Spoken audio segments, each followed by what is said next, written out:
At 5 o'clock in the morning on 29 August 1930, HMS Harebell lowered her whaler into the grey Atlantic swell off the coast of St Kilda. The sun had barely touched the horizon. On the shore, a small group of people waited, 36 permanent residents by most accounts, though the ship's own log would record 42 souls embarked, counting the island nurse and the missionary's family alongside the native islanders. They carried what they could. They did not look back for long. Within hours, the houses behind them sat exactly as they had been left. Doors open, bowls of oatmeal on the tables, Bibles spread to their last read pages, peat fires banked and still warm, as though the people had only stepped outside for a moment and would return before the embers cooled. Every detail pointed to a life interrupted, not concluded, and yet no one came back.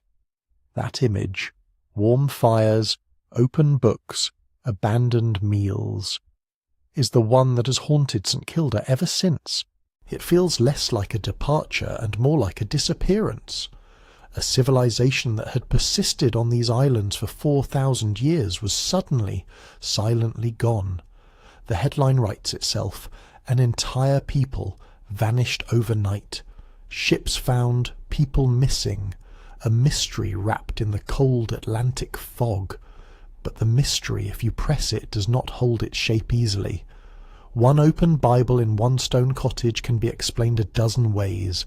Habit, haste, a last act of prayer before leaving a home you will never see again.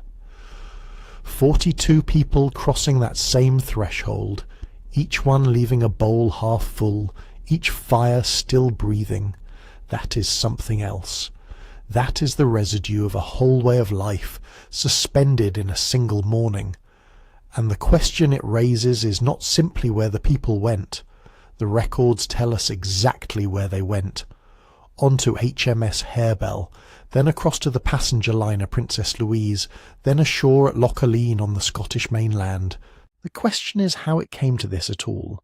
How does a community that survived on these islands since at least the 4th millennium BC, a community that learned to harvest seabirds from cliffs so sheer they had no right to be climbed, that built its own economy, its own dialect, its own way of reading the weather and the sea.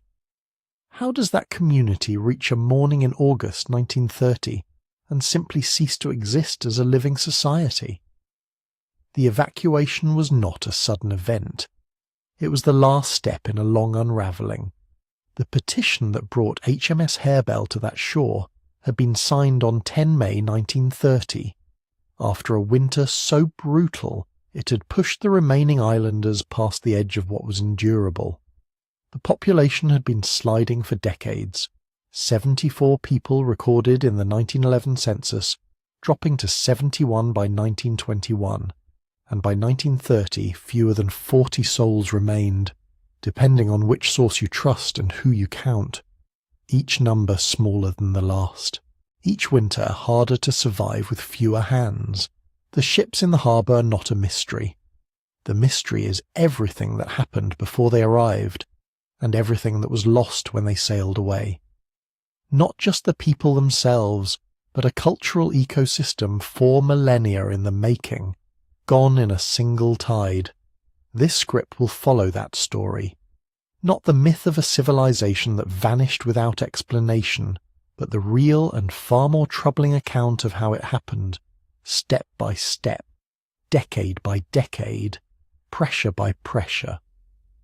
We will look at the records, the ship's logs, the census figures, the formal petition to the Scottish government, the accounts left by the islanders themselves and by the journalists and officials who visited in those final years. Where sources disagree, and they do disagree sometimes on details as fundamental as how many people were actually on that boat, we will say so honestly, rather than smooth it over for the sake of a cleaner story. We will also look at the myths, because they matter too. The idea that St Kilda vanished overnight did not emerge from nothing. It emerged from the genuine shock of encountering those open doors, those banked fires, that eerie stillness in a village that had hummed with life for generations, the dramatized mystery points, however clumsily, at something real, the vertigo of confronting the end of a world, and we will ask what that end means now, what it tells us about isolation, sustainability, and what happens when a way of life built over thousands of years meets a modernity that was never designed with it in mind. It begins on a shore in the early morning dark, with a boat lowered into cold water and a group of people standing at the edge of everything they had ever known. The fires were still warm, the Bibles were still open, and in a few hours HMS Harebell would weigh anchor and carry the last St Kildans away from their islands forever. To understand why St Kilda's story unfolds the way it does, why the evacuation was so final, why the culture was so distinctive, why the mystery has proven so durable, you have to start with the geography, because the geography explains almost everything else. Find the northwest coast of Scotland on a map. Follow the Outer Hebrides down their long, wind-battered chain. Reach the westernmost island, North Uist, and then keep going. Keep going west, out into open Atlantic water, for roughly 40 miles. There is nothing out there to suggest you should stop. No stepping stone islands, no sheltering headlands, no gradual approach. And then, abruptly, St Kilda. A clutch of islands rising out of the ocean, as though the sea had pushed something up from below and forgotten to smooth it down. The main island, Hirta, dominates. Around it sit several smaller islands, Dun, Soe, Borere, and a scatter of sea stacks so dramatic they seem less like geological features and more like something deliberate, as though the Atlantic had arranged them to make a point. The sea stacks of Borere, Stack and Armin and Stack Lee, rise over 370 metres straight from the water. Stack Lee has been described as one of the most extraordinary rock columns in the world. The cliffs of Connacher on Hirta itself reach 430 metres, the highest sea cliffs in the United Kingdom, and they do not slope gently to the sea. They drop, vertically or close to it, into water that is deep and cold and rarely still. This is not a landscape that invites habitation. It is a landscape that dares it. The climate matches the terrain. St Kilda sits directly in the path of Atlantic weather systems that have had no land to break them for thousands of miles before they arrive. Prevailing winds come from the south and southwest roughly 85% of the time. Average annual rainfall runs to around 1.4 metres, spread across a year that offers no reliably dry season. Wind gusts regularly exceed 180 kilometres per hour in winter. Ocean swells of 5 metres or more are not unusual events. They are the ordinary condition of the place, and they matter enormously, because a 5-metre swell does not simply make for an uncomfortable crossing, it makes landing impossible. For days at a time, sometimes for weeks, the waters around St Kilda become impassable, even for vessels that know them well. The archipelago does not simply sit at a distance from the mainland. It sits at a distance that the weather can, and frequently does, multiply to something much larger. What this meant in practical terms for the people who lived there was stark. Supply ships came rarely, and when they came it was on the weather's schedule, not anyone else's. For most of St Kilda's inhabited history there was no reliable regular connection to the outside world at all. A seasonal mail boat provided intermittent contact, supplemented by occasional cargo vessels and later a signal station, but these were fragile threads. The islands had no harbour that could shelter large vessels in heavy weather. Boats had to anchor in Village Bay and wait for conditions to allow a landing, or turn back without one. Trade operated through what could be physically brought in and taken out when the window opened. Seabird products, wool, limited quantities of barley and potatoes exchanged for staples the island could not produce itself. If the window stayed closed, the exchange did not happen. This is the geography of a place that sits 40 miles from its nearest neighbours, but experiences that distance as something variable and sometimes enormous. 40 miles in calm summer water is one thing. 40 miles across a January Atlantic in a southwesterly gale with a 5-metre swell running is something entirely different. The people of St Kilda lived with both versions of that distance, and the second one shaped them as profoundly as the first.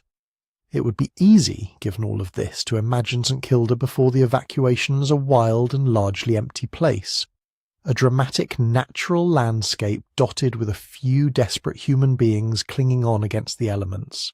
That picture is entirely wrong. St Kilda, during its inhabited era, was not wilderness. It was a working human landscape, and it had been one for at least 4,000 years. Hirta's village bay was a managed, organised community environment. The stone houses, black houses thick-walled against the wind, low-roofed and solid, were built and maintained by people who understood what the climate required. Around them ran the cleats, small stone storage structures unique to St Kilda, numbering over 1,000 across the archipelago. The cleats were ingeniously designed. Their dry stone walls allowed wind to circulate through them, creating a natural ventilation that dried and preserved the enormous quantities of seabirds that form the backbone of the island economy. They are not accidental features of the landscape. They are evidence of a sophisticated, centuries-refined approach to food storage in one of the most demanding environments in the British Isles, and they dot the hillsides of Hirta in their hundreds. The fields below the village were cultivated. Barley, oats, potatoes grown in narrow strips, worked by hand in soil that was thin and acidic but productive enough, fertilised with bird droppings and seaweed, and the labour of people who had learned exactly what could be coaxed from it.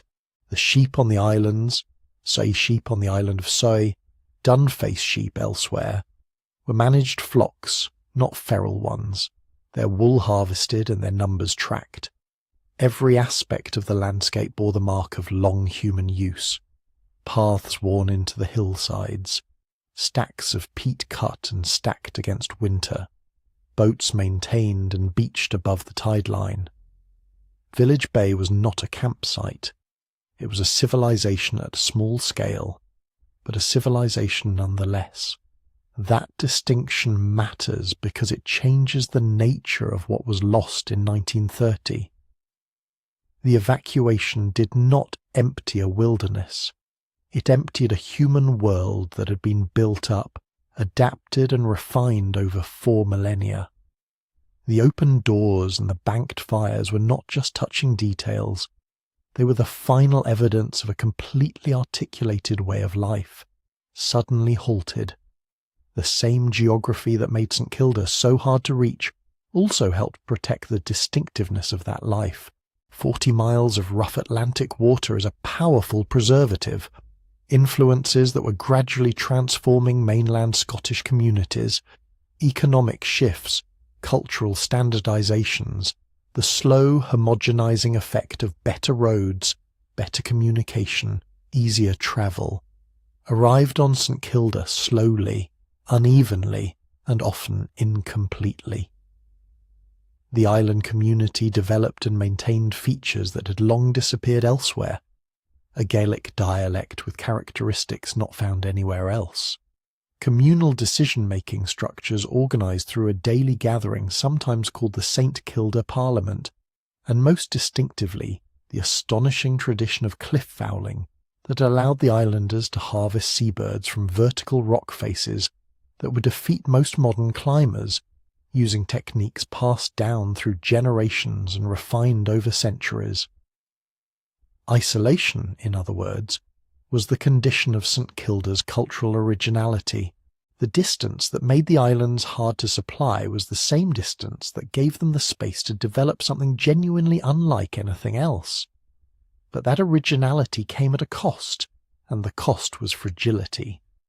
A culture built in close adaptation to a specific demanding environment is resilient within that environment and extremely vulnerable outside it. The same distance that preserved the fowling traditions and the communal parliament and the distinctive dialect also meant that when problems came, help was slow to arrive and easy to be cut off. When disease reduced the island's population in the 19th century, there were few ways to recruit newcomers. When young people began to leave for the mainland, attracted by the modernity they glimpsed through visitors and letters and occasional trips south, there was no easy mechanism to replace them. When a winter grew brutal enough to push the remaining community past the threshold of what they could sustain alone, the petition for help had to travel 40 miles of open water before anyone could respond to it, and the response, when it came, was not a rescue of the way of life, but a transfer of the people to somewhere the way of life could not follow. The geography of St Kilda, then, is not simply the backdrop to the story. It is one of the main characters in it. The cliffs and the wind and the swells and the distance shape the economy, the transport, the communication, the culture, and ultimately the collapse. They created the conditions in which a remarkable human community could persist and flourish for 4,000 years, and they were also the conditions that made that community's position, in the end, impossible to sustain. You cannot tell this story without standing on those cliffs first, metaphorically at least, and looking out at the water, 40 miles to the nearest neighbour, 180-kilometre wind at your back, the Atlantic, grey and enormous, stretching away in all directions. It was into that water that HMS Harebell arrived on the morning of 29 August 1930. And it was across that same water that the last St Kildan sailed away, into a world that the island's geography had for so long successfully kept at arm's length. 4,000 years is a span of time that resists easy comprehension. It reaches back before the Roman Empire, before classical Greece, before the earliest alphabets had been scratched into clay. It stretches across the Bronze Age and the Iron Age, through the rise and fall of kingdoms whose names most people have never heard, through plague and famine and the slow creep of climate shifts that rewrote the conditions of life across the northern world. And through all of it, people were living on Hirta, building, farming, storing food, raising children, burying their dead, and starting the cycle again. The archaeological evidence for continuous habitation on St Kilda extends back at least 4 millennia, with UNESCO's documentation confirming this depth of human presence. Though some accounts qualify the precise start date as still debated, the exact beginning of settlement is genuinely difficult to pin down when you're working with fragmentary evidence from a site that the weather has done its best to disarrange. What is not in doubt is the extraordinary duration. However you read the early evidence, what you're looking at on St Kilda is one of the longest unbroken records of human settlement in the British Isles, and that longevity is not incidental to the story, it is the story. To survive on St Kilda across 4,000 years was not a matter of arriving and persisting passively. It required the active construction and continuous transmission of a very specific body of knowledge so precisely calibrated to this particular environment that it could not simply be imported from elsewhere and would not survive transplantation anywhere else. It had to be learned here, refined here, and passed down here, generation after generation, through demonstration and practice and oral teaching, in a community small enough that everyone's contribution was visible and necessary. The backbone of that knowledge was the seabird economy. St Kilda's position in the Atlantic made it one of the most productive seabird habitats in the world. Gannets, puffins, fulmars, and guillemets arrived in numbers that were staggering. The archipelago today supports the United Kingdom's largest Atlantic puffin colony, which gives you some sense of the scale of what the island's fowlers were working with. But harvesting seabirds from near-vertical cliff faces and sea stacks that rose hundreds of metres from the open ocean was not a skill you could develop in a season. The fowling techniques of St Kilda were among the most technically demanding in the world. Barefoot on wet rock, using ropes of plaited horsehair, navigating faces where a misjudged step meant a fall into the Atlantic. The knowledge of which routes were viable, which weather conditions permitted a climb, which birds nested where and when, which techniques applied to which face. All of that existed inside the community's collective memory and nowhere else. It had been built up through accumulated trial and error across generations, and losing too many people in too short a time meant losing parts of it permanently. Alongside the fouling knowledge came the cleat system. Those 1,000-plus dry stone storage structures that dot the hillsides of Hirta and the surrounding islands were not simple shelters. They were the product of a refined understanding of airflow, damp, spoilage, and the specific preservation needs of different bird species at different stages of preparation. Building a cleat that worked, that genuinely kept food edible through a St Kilda winter, required knowing what worked and what did not, and that knowledge had been accumulated and refined over centuries. Similarly, the management of the soy sheep, the cultivation of thin acidic soil with bird droppings and seaweed, the timing of the seasonal harvests, the reading of Atlantic weather systems, all of it formed a coherent system of inherited expertise without which survival on the island was simply not possible. This is what it means to call St Kilda a civilization, even at its modest scale. It was not a collection of individuals making independent decisions about how to get through the winter. It was an integrated community operating a complex interdependent system of knowledge that had been tested and calibrated over millennia. The Gaelic oral tradition that carried this knowledge was not separate from the practical economy of the island. It was its nervous system, the medium through which techniques and warnings and accumulated wisdom about this specific place were transmitted from those who knew to those who needed to learn. And yet, and this is where the story becomes something more than a celebration of endurance, 4,000 years of survival did not mean 4,000 years of stability. The population figures alone tell a different story. There were around 88 residents recorded in 1758. By 1911, the census counted 74. By 1921, 71. By 1930, depending on which account you trust, somewhere between 36 and 42 people remained, with HMS Harebell's log recording 14 women, 13 men, and 15 children, a figure that includes the island nurse and the missionary's family alongside the native population. Whatever the precise number, the trajectory is unmistakable and brutal. A community that had sustained itself across 4 millennia had, within the span of a few generations, contracted to a group small enough to fit comfortably in a single room. This is the crucial lesson that St Kilda's long history carries. Duration is not the same as resilience. A society can survive for thousands of years through a combination of adaptive skill and fortunate circumstance, and still collapse in decades when the pressures shift faster than the adaptations can follow.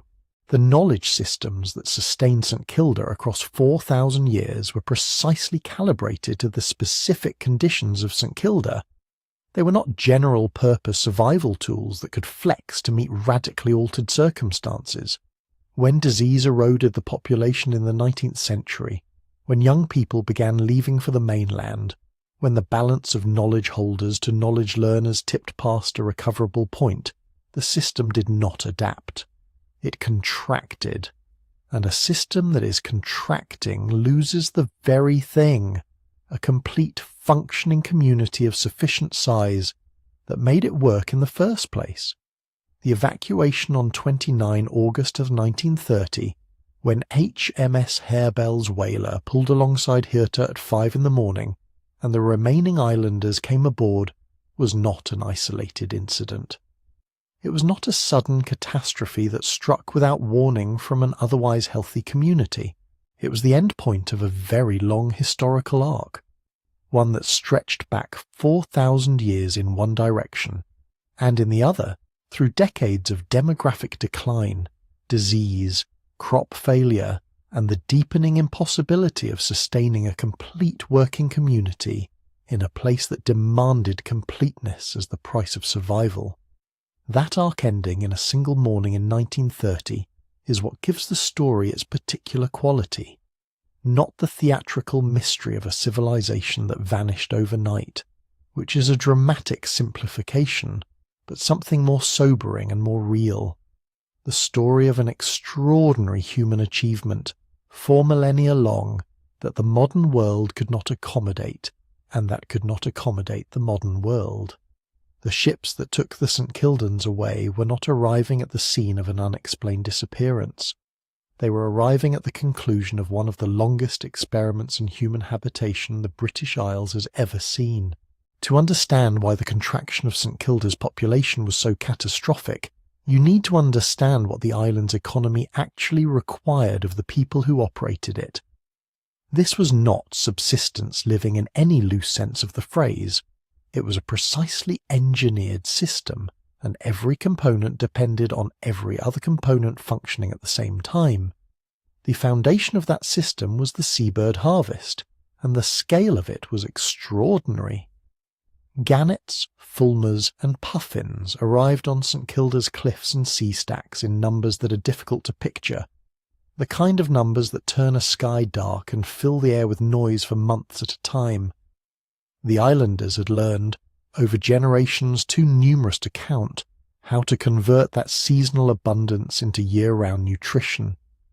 Bird meat was dried and stored, eggs were collected in their thousands, and those that were not eaten fresh were buried in peat ash, a technique that kept them edible through the long winter months when fresh food was otherwise unavailable. The fat-rich fulmar, in particular, provided oil that served dual purposes. It fueled the lamps that lit the houses through the months of short days, and it was harvested in sufficient quantities to sell or trade when boats occasionally reached the island. Even the feathers had economic value, collected and sold to the mainland as a rare commodity that the remoteness of their origin made difficult to source from anywhere else. The sheep operation ran alongside the bird harvest as the island's other main food system. On Hirta and on the distant sea stack of Borare, the islanders kept a breed of primitive sheep, the dunface, an ancient stock that modern sources suggest numbered up to around 2,000 at the community's height, though some accounts give lower figures and the historical record on this point is imprecise. These animals provided wool, milk and meat, and managing them required its own body of specialist knowledge, particularly on Borare, which was accessible only in calm weather and where the sheep effectively ran semi-wild, requiring periodic expeditions by boat to shear and cull the flock. A journey to Borare was itself an undertaking that demanded seamanship, physical endurance, and precise timing, another layer of skill embedded in the community's collective practice. What the islanders did not rely on, perhaps surprisingly, was fish. The sea around St Kilda teemed with fish as it teemed with birds, but the community's relationship with it was cautious rather than exploitative. The boats they possessed were too valuable, and the Atlantic too dangerous and unpredictable, to risk on regular fishing expeditions. A boat lost to weather could not easily be replaced, so fishing remained occasional, a supplement rather than a staple, and the diet that sustained the islanders through the year was built primarily on bird, egg, sheep, barley and potato, with the precise mix shifting according to season and what the previous year's harvests had produced. What made this system function was not simply the individual skills it required, but the collective organisation that deployed those skills effectively. Every morning, the men of the village gathered for what has become one of the most remarked-upon institutions of St Kildan life, the daily parliament. This was not a formal governmental body. It was a practical working meeting, held each morning on the main street of the village, in which the day's labour was discussed and allocated. Who would climb which face? Which crew would attempt a passage to another island? Whether weather conditions permitted a particular task or made it too dangerous? Who was needed where? This institution reflected something essential about how survival on St Kilda actually worked. Not through individual household decisions made in isolation, but through coordinated collective effort that matched available labour to available opportunity.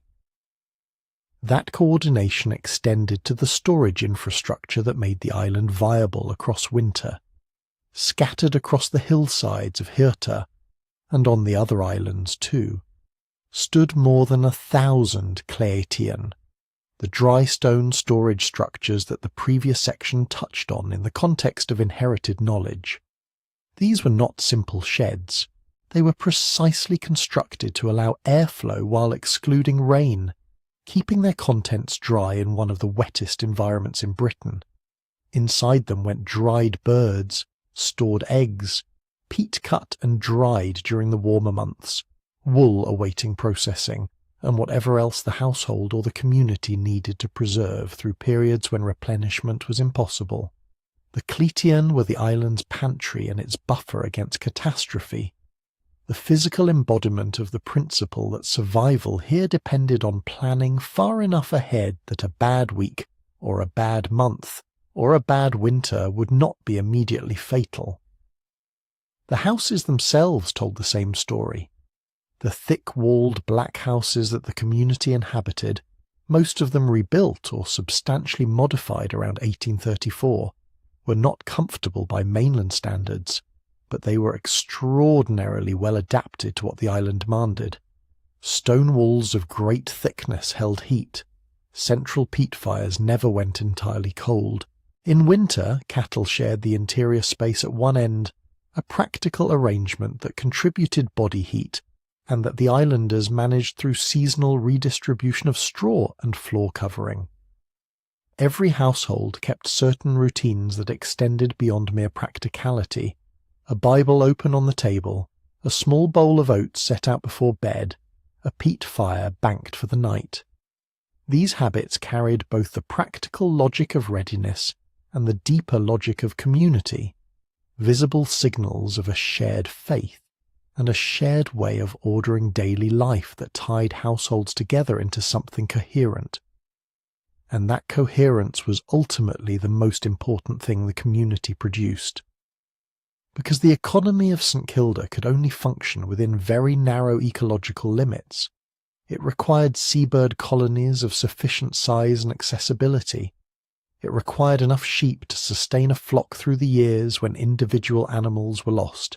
It required enough stored food to bridge the gap between one season's harvest and the next, and enough reserve beyond that to survive a season when the harvest failed or was cut short by weather. It required enough skilled people, enough fowlers, enough climbers, enough hands for the boats, enough knowledge holders to operate all of these systems simultaneously. Pull any of those elements too far out of alignment, and the whole system moved toward failure. This is what 4,000 years of accumulated practice had built. Not a simple life, but a complex and finely balanced one. A life in which work, diet, housing, and social organization had all been shaped by the specific demands of this specific place, until they formed a whole that worked, as long as the conditions that made it work remained in place. When those conditions began to shift, and shift they did, the very precision that had made the system sustainable for so long became the source of its fragility. A way of life calibrated this exactly to one set of circumstances has very little room to adapt when the circumstances change. What the previous section described was an economy, but an economy is not a culture, and St Kilda was unmistakably both. The system of labour and storage and harvest was the skeleton. Around it had grown something far harder to document and far harder to replace. A way of speaking, a way of thinking, a way of being in community with other people that had been shaped by 4,000 years of isolation into something that existed nowhere else on Earth. Start with language. The St Kildans spoke Gaelic, as the wider Hebridean world did, but the dialect that had evolved on Hirta over centuries was distinctly their own. Observers visiting the island in the 18th century described it as a highly unusual form of the language, a mix of Gaelic structures with older influences threaded through it, including what some noted as Norse elements, a linguistic fossil of the Norse presence in these waters long before recorded history. It was a dialect transmitted entirely through speech rather than formal instruction. There were no classrooms on St Kilda in any modern sense, and the sounds and patterns of the language passed from grandparent to grandchild, parent to child, neighbour to neighbour, in the daily texture of conversation and story. The precise extent of the Norse influence remains debated among linguists. What we can say with confidence is that the dialect was distinctive enough that outsiders noticed and recorded it, and that it existed in no other place. When the last native speakers left, the dialect went with them. The oral culture that the language carried was equally irreplaceable. St Kilda had no printing press and no library. What the community knew about itself, its history, its stories, the identities of those who had lived and died on the island across generations, was held in human memory and passed on through human speech. The stories of great fowlers, of seasons when the harvest nearly failed, of boats lost and storms survived, of unusual animals seen or strange ships passing on the horizon. All of this constituted a living archive that depended entirely on the continuity of a community in which each generation could receive it from the last. When that continuity was severed in August 1930, centuries of oral memory simply stopped being transmitted. Some fragments survived in the accounts of visitors, in the writings of people like Martin Martin, who came to St Kilda in the late 17th century, and in interviews conducted after the evacuation. But fragments are not the living thing. The living thing was gone. Religious life was woven through every layer of daily existence in a way that shaped the community's rhythms and its sense of itself. By the 19th century, evangelical Presbyterianism had taken hold on St Kilda with an intensity that struck mainland visitors as extraordinary. Sunday was observed with rigour that essentially suspended the week. Prayers organised the opening and closing of each day. The Bible on the table was not decorative. It was a genuine centre of household life, and the shared practice of faith was one of the strongest threads holding the community together, particularly in the long months of winter when the outside world was unreachable and the village had only itself for company. But religion on St Kilda was also tangled up with the older texture of island custom in ways that show how the practical and the symbolic had fused over generations. Consider the Mistress Stone, a rocky promontory on the island's cliffs where a young man was required to demonstrate his nerve and his physical capability before he could be considered ready for marriage and the full responsibilities of adult St Kildan life. The test involved standing on the outer edge of the rock with one foot extended into the air above a sheer drop to the sea, holding the position long enough to prove the kind of fearlessness that cliff work genuinely required. This was not performance for its own sake. The entire community depended on men who could function at extreme heights without freezing, and the Mistress Stone was a social mechanism for confirming that a young man had reached the necessary standard. It connected courtship to competence, marriage eligibility to practical survival skill, in a way that would have seemed alien on the mainland but made complete sense in the context of a community where the wrong decision at height could mean a death the community could not afford. The fowling knowledge itself went far beyond what could be written down in any instruction manual. The specialised techniques that allowed the islanders to harvest birds from sea cliffs that would defeat most modern climbers had been refined over so many generations that they had become instinctive. The noose used for taking puffins, for instance, was not simply a loop on a stick. It was a flexible implement that an experienced fowler could flick with a particular wrist motion to kill a bird, cleanly, without startling the rest of the colony, allowing the harvest to continue without disruption. Knowing which rock faces offered the best holds, which weather conditions permitted a particular descent, which birds were worth taking, and which should be left to sustain the following year's colony, this knowledge was not written anywhere. It lived in the hands and eyes and bodies of the people who practiced it, and it was passed on through apprenticeship, through watching, through doing alongside someone who already knew. What the evacuation of 1930 removed, then, was not primarily a set of buildings or a collection of objects. The buildings remained. The Cletion still stand on Hirta's hillsides today, nearly 1,000 of them, as striking and intact as anything the island contains. The objects were gathered into museum collections on the mainland. Tools and household items and examples of the ropes and equipment the fowlers used. These things survive. But the knowledge that made sense of them, the language that described them, the community of practice that gave them meaning, that did not survive, at least not in its original form. Some of the St Kildans who were resettled on the mainland, in places including Locheline and Stromeferry, tried to carry what they could into their new lives. Their descendants are still identifiable, still aware of where their families came from.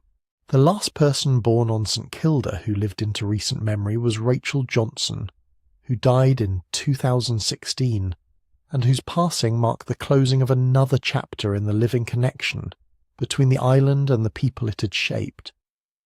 Those descendants carry something forward, a family identity, a pride in origin, an awareness of belonging to something unusual.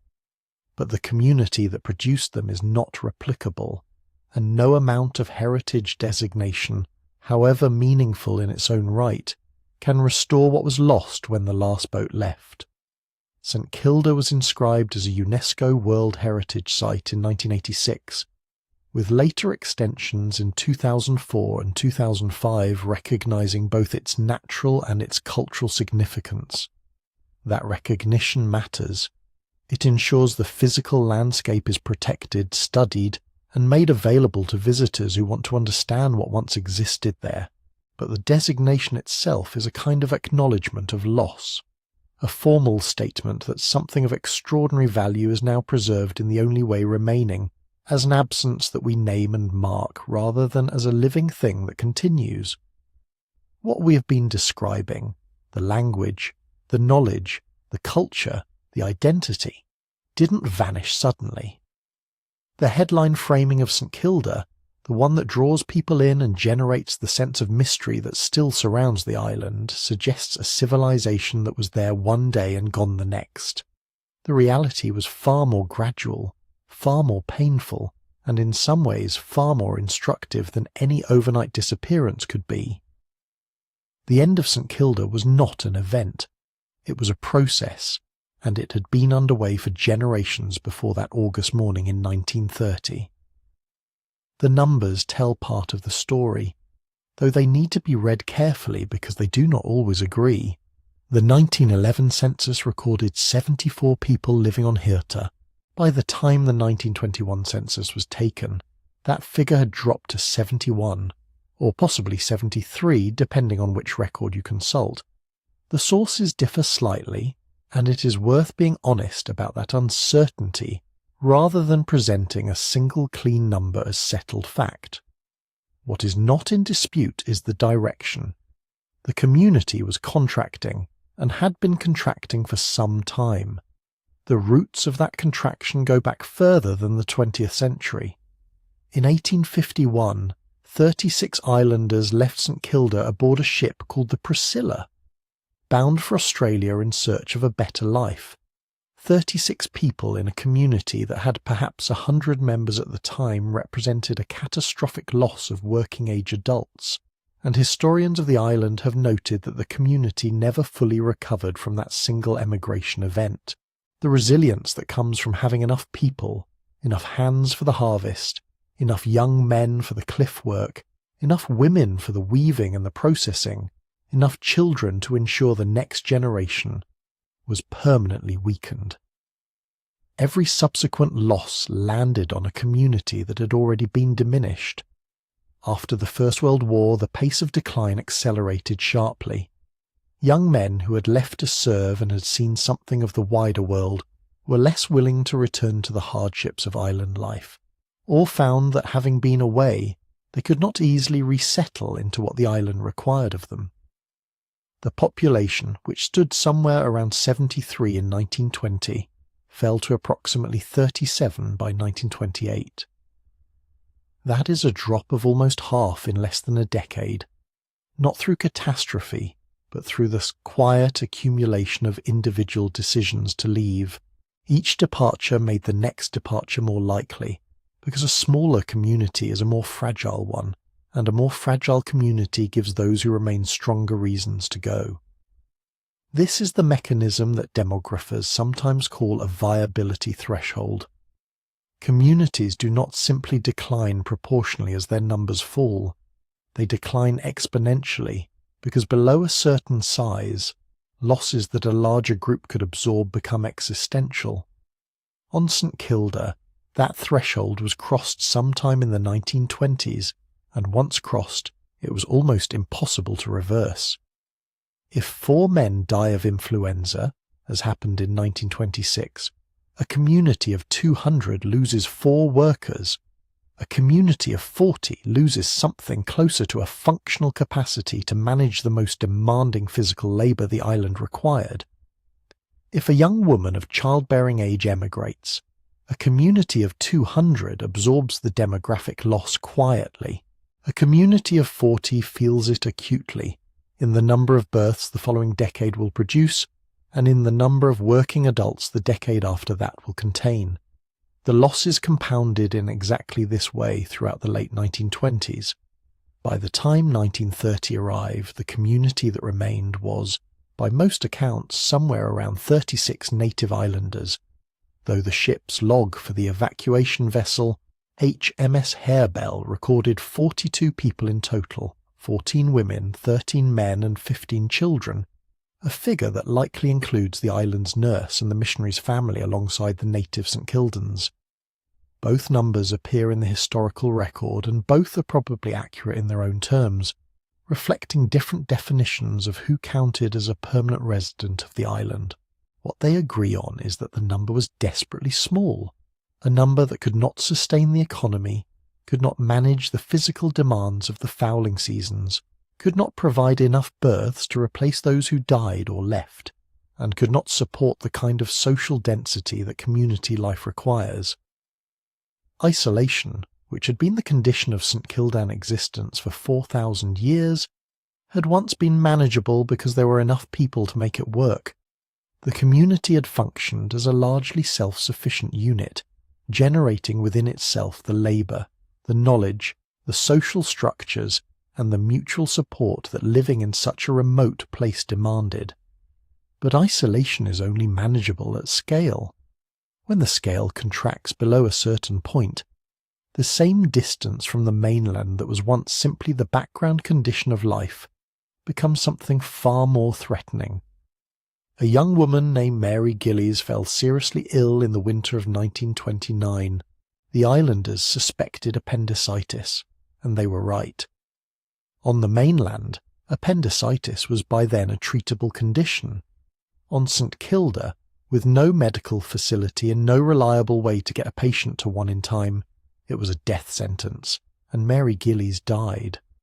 She was not the first St Kildan to die of a condition that distance had made fatal, but her death came at a moment when the community had already been reduced to a size at which each individual death registered not just as grief, but as a structural loss. One fewer working adult, one fewer childbearing woman, one fewer person to help bring in the harvest or manage the ropes on the cliff faces. It was this accumulation, this long grinding attrition of people and capacity and hope, that produced the petition of May 1930, in which the remaining St Kildans formally asked the Scottish government to remove them from the island.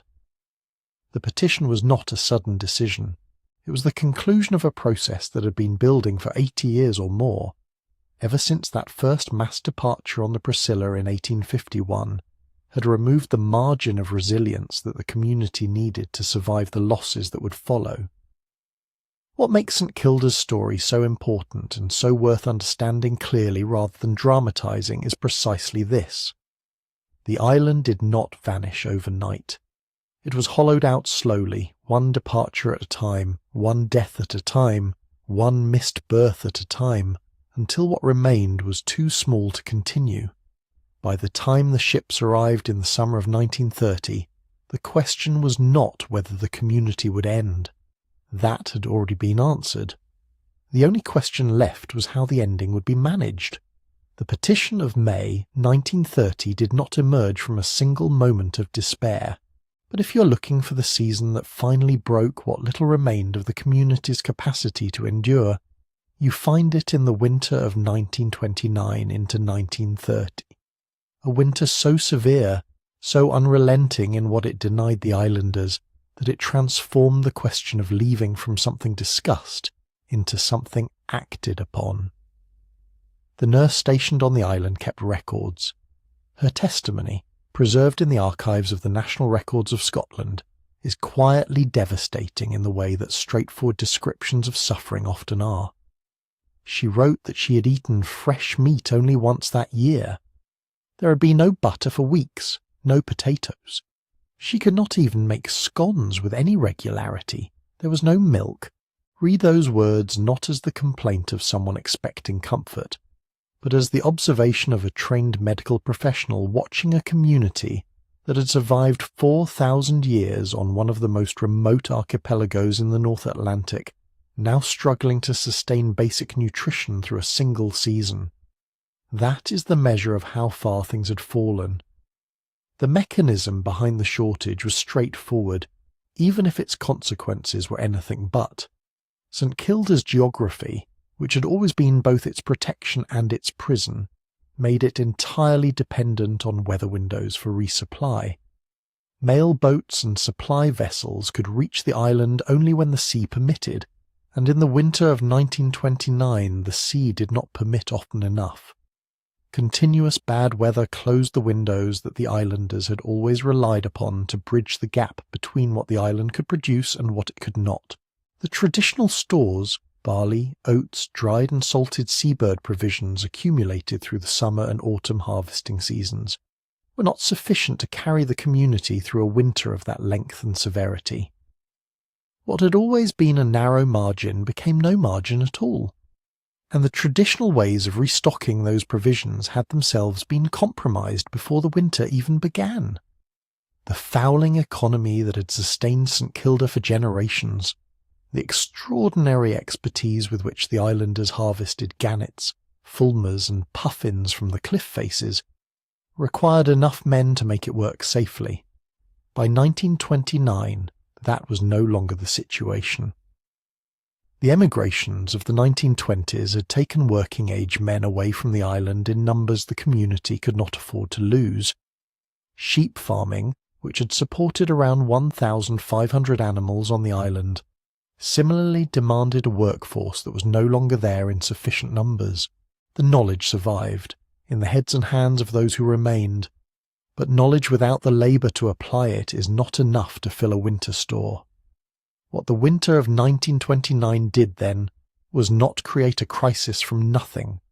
It exposed one that had been building for years, and it did so at a moment when the community had no reserve of people, no surplus of capacity, and no buffer of goodwill left between survival and collapse. A bad season on St Kilda had always carried risk. That was the nature of the place, and the islanders had always known it. But a bad season absorbed by a community of 100 people is a hardship. The same bad season absorbed by a community of fewer than 40 is something closer to an emergency. The difference is not just arithmetic. It is the difference between a system stressed and a system failing. The medical dimension of that winter made everything worse. 2 women named Mary Gillies died in 1930, and their deaths together illustrate exactly the kind of vulnerability that a medically isolated community of that size could no longer survive. One was 35 years old and died following a complicated birth. a complication that on the mainland with access to surgical care would in all likelihood have been managed. The other was 22 years old and died of tuberculosis. 2 deaths in a community of 36 or 42 people, depending on which count you use, and both appear in the historical record, represent a demographic loss of a kind that a larger community could absorb. For the St Kildans in the winter of 1930, they represented something more than grief. They represented the removal of 2 women of childbearing age from a population that could not afford to lose them, and the confirmation that distance from adequate healthcare had become not an inconvenience but a mortal threat. This was not a new problem. St Kilda had always been isolated from medical care. But isolation is a different condition at different population sizes. When the community was larger, it had within itself more of the informal knowledge and collective capacity that could compensate for the absence of professional medicine. As it contracted, that internal resilience contracted with it, and the gap between what the island could provide and what a sick person needed grew wider with every passing year. The 4 pressures, food insecurity, weather exposure, loss of labour and medical vulnerability, did not operate independently. They reinforced each other in a way that made each one harder to survive than it would have been alone. A malnourished community is more susceptible to illness. A community without enough men cannot maintain the physical infrastructure that keeps it warm and sheltered through a severe winter. A community that loses 2 women in a single year to causes that isolation made fatal is a community that can see its own end approaching, and a community that can see its own end approaching is one in which the psychological case for staying, the deep attachment to place, to identity, to everything that 4,000 years of habitation had made meaningful, finally tips against the weight of simple survival. It was out of this confluence of suffering that the formal petition emerged. On the 10th of May 1930, 20 of the island's residents signed a request to the Scottish government asking to be relocated to the mainland. The language was direct and unsparing. Without sufficient men to tend the sheep, the petition stated, it would be impossible for the community to stay on the island through another winter. They were not asking to be rescued from a sudden disaster. They were acknowledging in writing what the previous several years had made undeniable, that the island's capacity to sustain human life, as they lived it, and as their numbers now stood, had reached its limit. 4,000 years of adaptation, of knowledge built and passed down through generations of people who had learned to live in a place that almost no one else on earth could have managed, had finally met a combination of pressures that centuries of resilience could not overcome. The resilience was real. The history of St Kilda proves it beyond any doubt. But resilience is not the same as invulnerability, and the winter of 1929 made certain that no one still on the island could pretend otherwise. The petition was the community speaking honestly about what that winter had confirmed. The evacuation that followed was the answer to what they had said. The petition of May 1930 was addressed to the Secretary of State for Scotland. That fact alone tells you something important. 4,000 years earlier there was no Secretary of State to petition. There was no Scottish government, no administrative apparatus, no bureaucratic mechanism through which a community in crisis could request to be relocated. The very act of writing that letter was evidence of how thoroughly St Kilda had been drawn into a modern world it had not built and could not fully navigate on its own terms. This is where the story of St Kilda's end becomes more complicated than a simple narrative of natural decline. The community didn't collapse in isolation. It collapsed in contact, specifically in the uneven and often destabilizing contact with a mainland world whose presence reshaped what survival on the island meant, what it required, and ultimately what it cost. The process began long before 1930.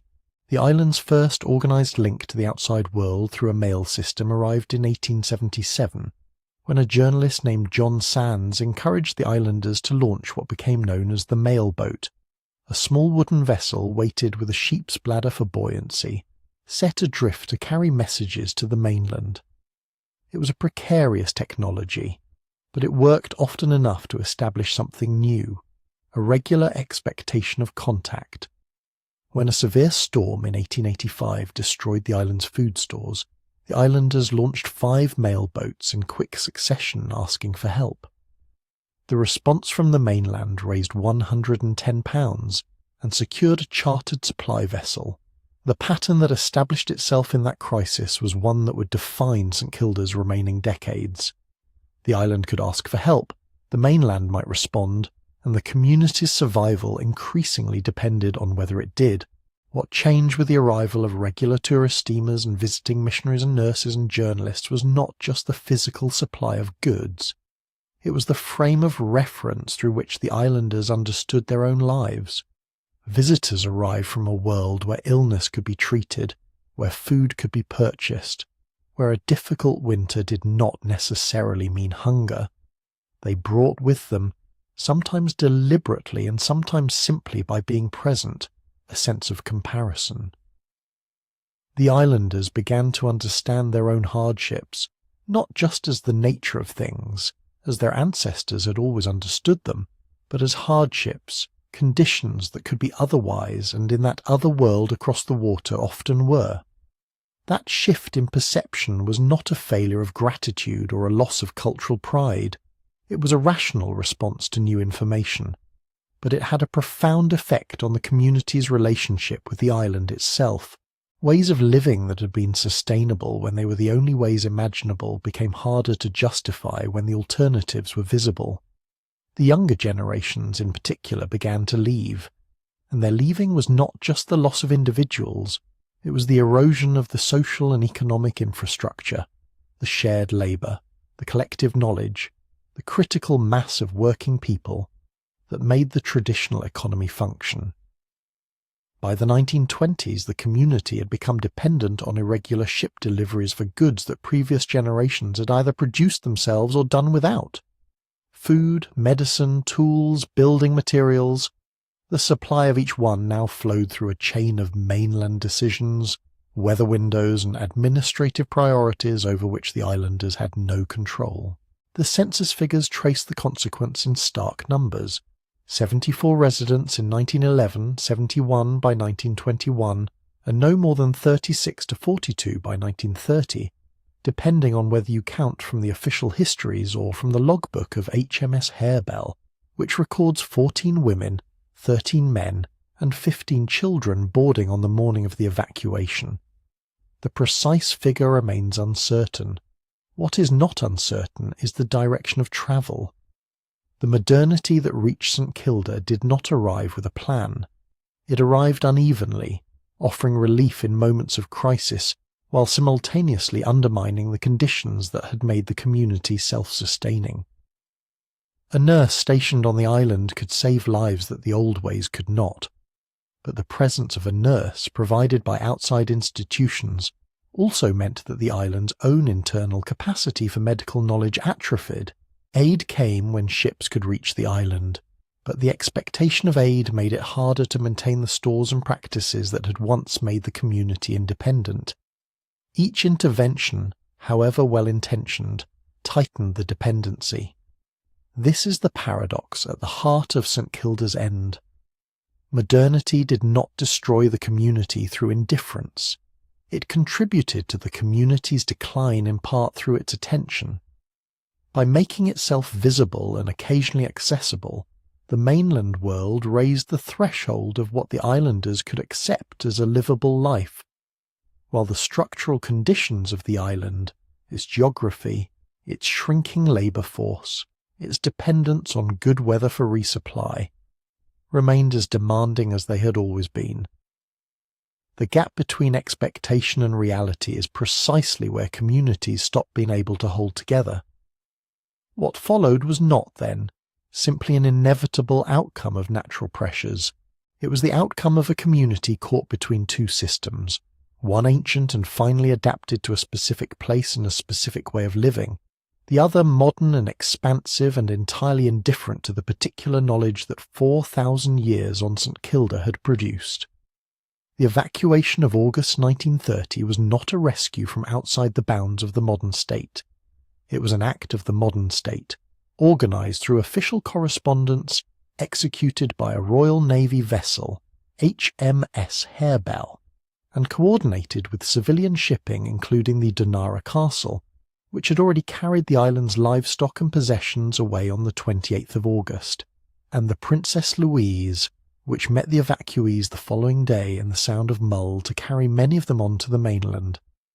The whole operation moved with the efficiency of government. It was, in its way, a demonstration of exactly what the modern world could do, once it had already made the traditional world untenable. The evacuation was not a sudden rupture. It was the visible end of a long unwinding. The community that boarded the ships had been changed by decades of uneven contact with modernity, long before modernity finally came to take them away. Their story is not simply the story of a remote island that became too hard to live on. It is the story of what happens when a society built on deep local knowledge and self-sufficiency is drawn, one thread at a time, into dependence on systems that were never built with that society in mind. St Kilda is not the only place where that story has been told, but it may be one of the most legible, precisely because its remoteness makes the process so visible and the human cost so impossible to miss. On the 10th of May, 1930, every remaining householder on St Kilda put their name to a document. It was a formal petition addressed to the Secretary of State for Scotland, attested by both the island's resident missionary and its nurse. And it said, in language that tried to remain measured even as its meaning was devastating, that the community could no longer sustain itself and was asking to be removed before another winter came. Think for a moment about what it took to write that letter. Not the physical act of writing, though literacy had come to St Kilda relatively late and unevenly, and the act of composing a formal petition to a government official was not something that would have been natural to people whose knowledge had always been oral and practical and local. Think instead about what it meant. The people who signed that petition were the descendants of communities who had lived on that island for at least 4,000 years. They were asking the modern state to do what 4 millennia of ancestors had never needed done. They were asking to be taken away. No record survives of exactly what was said among the islanders before they signed. We do not know how long the decision was discussed, whether there were arguments, whether anyone held out longer than the others, whether the final agreement was quiet and resigned or difficult and painful. What the historical record gives us is the petition itself, and the fact that every householder signed it. That unanimity is striking. It suggests that by the time the letter was written, the internal debate, if there had been one, was already over. The community had reached a collective conclusion that the mainland, for all its unfamiliarity and distance, offered something that St Kilda in the winter of 1930 could not: a reasonable chance of survival. The petition reached London, and on the 17th of June, 1930, it was acknowledged in the House of Commons. The Secretary of State confirmed that he would, in the formal phrasing of Hansard, accede to the prayer of the petition. Government machinery began to move. A Royal Navy sloop, HMS Harebell, was assigned as the primary evacuation vessel. The date was set for late August, when the weather was most likely to allow safe passage, and when the summer's work, the harvesting of seabirds and preparation of stores that would have been, in any other year, the community's provision against winter, would be at its natural endpoint. That timing matters. The evacuation did not interrupt the life of the island arbitrarily. It followed the rhythm of the island's own calendar, arriving at the moment when one kind of year was ending. It was a final expression of that ancient rhythm, and the last time it would ever mark anything on St Kilda. The cargo ship Dinara Castle arrived on the 28th of August, the day before the evacuation itself. Its purpose was practical and unglamorous, to take the livestock and as many of the islanders' possessions as could be loaded. The animals that had grazed on these hills, the tools and furniture and stored goods that represented the material accumulation of lives lived on this island. They left first, carried away by a merchant vessel that treated them quite reasonably as cargo, because they were. The people would follow the next morning. At 5 o'clock on the morning of the 29th of August, HMS Harebell lowered her whaler into the water and sent it in toward the shore. What happened next is recorded with the precision of a naval log. The residents came aboard. The ship's log lists 14 women, 13 men, and 15 children. 42 people in total, including the nurse and the missionary's family. Other historical accounts, including those of the National Trust for Scotland, record 36 islanders. The discrepancy has never been fully resolved, and it is worth naming honestly. Even at the moment of the evacuation itself, the record is uncertain, and any account that gives you a single confident number is smoothing over a genuine ambiguity in the primary sources. What is not ambiguous is that by 8 minutes past 8 in the morning, HMS Harebell had set sail. The island was empty. The community that had organised itself around the rhythms of that coastline for longer than written history could reach was gone, carried away in less than the span of a morning watch. But here is what the title of this story gets wrong, and what matters precisely, because so many popular accounts get it wrong in the same direction. The people of St Kilda did not vanish. They were not taken without warning or explanation. They didn't disappear in the night, leaving behind unanswered questions and ships with no crew. They wrote a letter. They waited 3.5 months for a reply. They received an official answer, an official date, an official vessel. They packed what they could, and then they left. The framing of mystery, of civilization gone overnight, of people inexplicably absent. That framing, however dramatically satisfying, obscures the actual human story, which is harder and more important than any mystery. The actual story is about people who had kept a community alive for 4,000 years, who had adapted to conditions that would have broken most human societies, who had maintained a culture and an economy and a way of knowing the world that was genuinely unlike anything on the mainland, and who, at the end of all of it, looked at what remained of that community and made a rational decision that it could not go on. That decision was made not in panic, but in sorrow, not in confusion, but in full knowledge of what it meant. Every person who signed that petition understood that they were ending something permanent. There was no version of this in which the island would be resettled in better times. The knowledge of that permanence, the understanding that the settlement which had lasted through every hardship and every winter and every generation of the long human presence on those stones was being concluded by request in the offices of a modern government, is the emotional weight that no amount of dramatic reframing as mystery or disappearance can actually carry. Official approval had transformed private despair into organised departure. The machinery of the state had converted a community's impossible situation into a logistics problem, and logistics problems, unlike 4,000 years of cultural memory, are things governments know how to solve. HMS Harebell was a capable vessel. The weather cooperated. 24 of the evacuees were later transferred to the passenger liner Princess Louise to continue their journey to the mainland. Everything moved efficiently, and that efficiency was, in its own way, the final statement about the gap between what St Kilda had been and what was ending it. 4,000 years of survival against the sea, against the cold, against the isolation, concluded in a morning by paperwork and a naval sloop and a transfer at sea. What the ships left behind, and what was found in the houses when the first visitors came back, is a different chapter. But it begins here, with the moment when asking became enough, and the leaving became real. 3 vessels were involved in the evacuation of St Kilda, and keeping them distinct is not a matter of pedantry. It is the difference between understanding what actually happened and accepting a simplified version that, over the following decades, quietly became the foundation for the myth of overnight disappearance.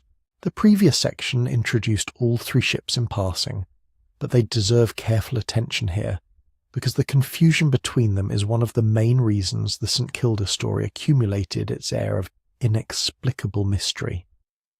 When you merge 3 vessels into a single unspecified evacuation ship, or when you misidentify which ship carried the people as opposed to the animals and the furniture, you lose the logistical sequence. And when you lose the sequence, you lose the evidence that what happened on St Kilda was deliberate, documented and methodical, the opposite of a disappearance. So let's lay it out precisely. Dunora Castle arrived first. She was a Glasgow-owned cargo steamer, not a naval vessel, and her function on the 28th of August was entirely practical. She delivered the last mailbag the island would ever receive. She took on the remaining sheep stock. She loaded the islanders' cattle, 10 animals, along with the bulky possessions that the residents had decided to bring with them. The kinds of items that speak quietly of a life being packed up and transported rather than abandoned. Tools, furnishings, the material weight of domestic existence. She also collected the final post office dispatches, the last official correspondence to leave St Kilda as an inhabited place.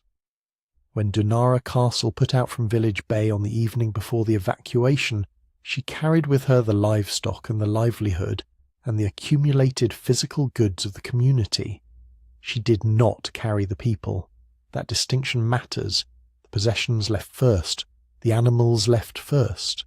By the time the morning of the 29th arrived, the village had already been partially emptied of the things that gave it its daily character. What remained in the houses overnight was what could not be loaded, or what had been deliberately left, and we will come to that in the next chapter. HMS Harebell is where the primary source evidence is most precise, and it is worth dwelling on what that precision tells us.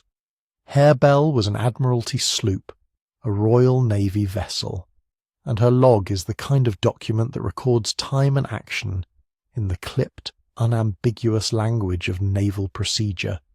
At 5 in the morning on the 29th of August 1930, she lowered her whaler. The log records that she embarked the inhabitants of St Kilda, 14 women, 13 men, 15 children. At 8 minutes past 8 she weighed anchor and sailed. 3 hours and 8 minutes. That is the window the log gives us for the boarding of an entire community. Not a mystery, not a disappearance. A documented military operation, recorded in the kind of handwriting that was trained specifically to be legible under pressure, in a log that still exists for anyone who wants to read it. The passenger count in that log adds up to 42. Other accounts, including those of the National Trust for Scotland, record 36 evacuees. That discrepancy almost certainly comes down to how you define the St Kildans, whether you count the resident nurse, the missionary's family, and any others who are on the island but not permanent native residents in the strictest sense.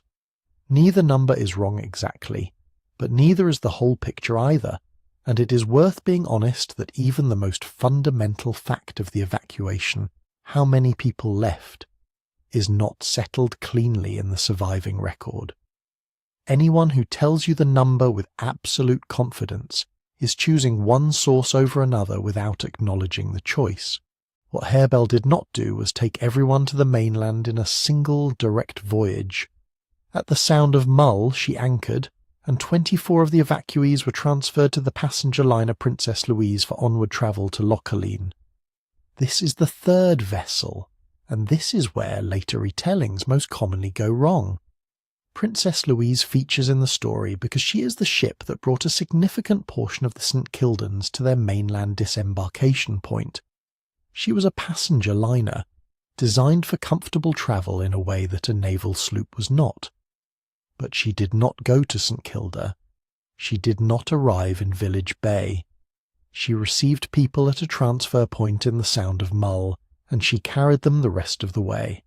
She was the final leg of the journey, not the primary evacuation vessel, and conflating her role with harebells is precisely the kind of simplification that turns a documented three-stage logistical operation into a single, vague, dramatic event.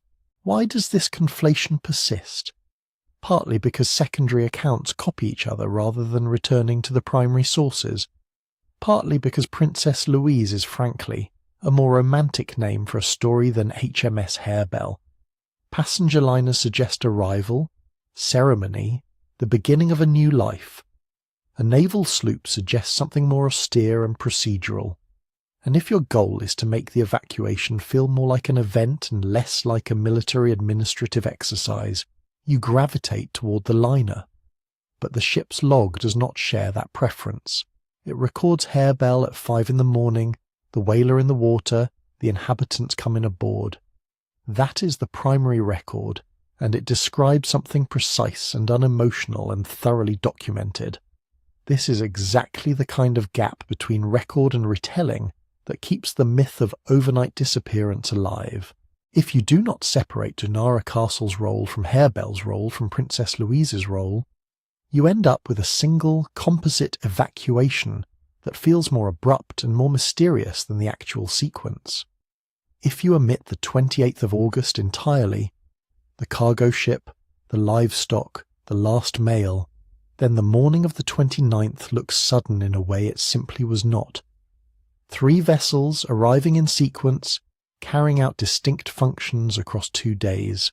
That is what the records show. It is a story of organisation and coordination and paperwork, not of inexplicable absence. The logs and contemporary reports that document all of this are not obscure or inaccessible. They have been available to anyone who wanted to look. The persistence of the mystery narrative in the face of this straightforward evidence is itself something worth thinking about. And we will come back to why the story resisted the records for as long as it did. For now, though, what the records establish is clear enough. 3 ships, 3 distinct functions, a sequence that stretched across 2 days, and a departure so thoroughly documented that the only way to make it feel like a mystery is to stop reading before you reach the log. So the records are there, the logs are readable, the sequence is recoverable. 3 ships, 2 days, 42 or 36 people, whichever number you trust, boarded in the early morning and sailed east. Everything about the departure at the level of official documentation is legible and ordered. And yet the story refuses to feel settled. It resists the comfort that documentation usually provides. Something about St Kilda after the evacuation reaches people in a way that a government petition and a naval log, however precise, cannot fully explain away. What was left in the houses is where that feeling lives.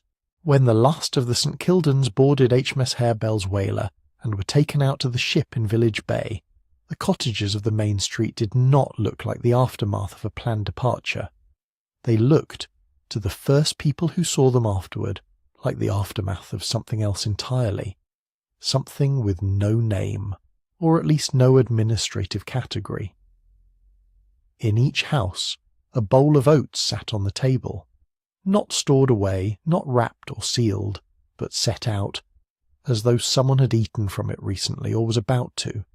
On the same table or nearby lay an open Bible, not closed and shelved, not packed with the possessions that had gone aboard the Dunara Castle the evening before, but open mid-page, the way a Bible sits in a house where it is consulted daily, where a passage was read at morning prayer and the book was simply set down again afterward. In the hearth of each cottage the peat fire had been banked, built up and covered to hold its heat, the way you leave a fire when you intend to come back to it, when you will want warmth waiting for you in a few hours rather than having to start again from cold ash. And the doors. The doors were not locked. Some accounts, including the report from Lieutenant Commander Pomfret who oversaw the naval operation, describe the houses being locked after departure. But eyewitness and contemporary secondary accounts emphasize something different. Doors left standing open, or at least unlocked and unlatched, the way a door sits in a house that expects its occupants to return. Those details are not accidental.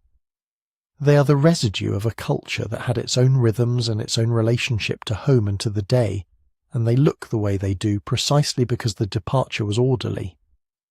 The St Kildans did not flee. They had petitioned for this.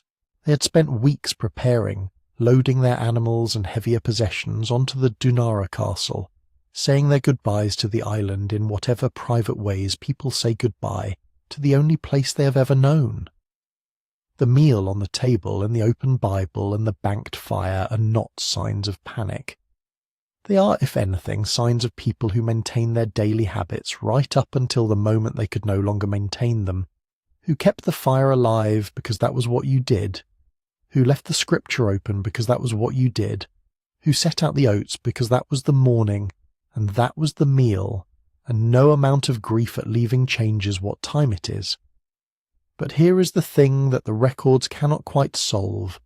Those signs of order feel, to almost everyone who encounters them, like signs of something else.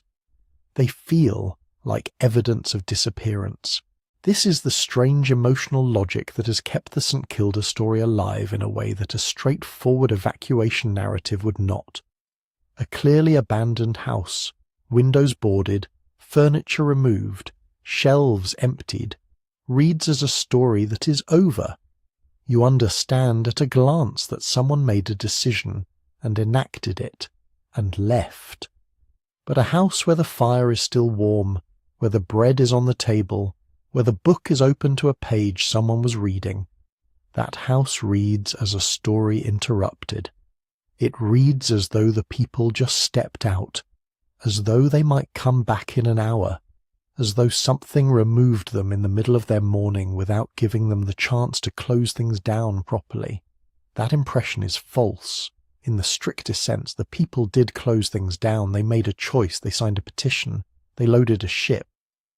But the domestic scene they left behind does not communicate that narrative. It communicates suspension. And suspension is more unsettling than catastrophe, because catastrophe at least announces itself. You can see where the storm hit, where the fire burned.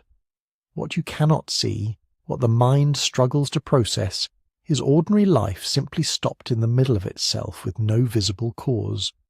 This is why visible catastrophe is, in a strange way, easier to accept than preserved ordinary life. Pompeii disturbs us for exactly this reason. The ash preserved the posture of the dying, the bread in the oven, the graffiti on the wall, and it is the ordinariness that haunts us, not the violence of the eruption. We can understand a volcano. What we cannot quite absorb is Tuesday morning interrupted and then held unchanged for decades.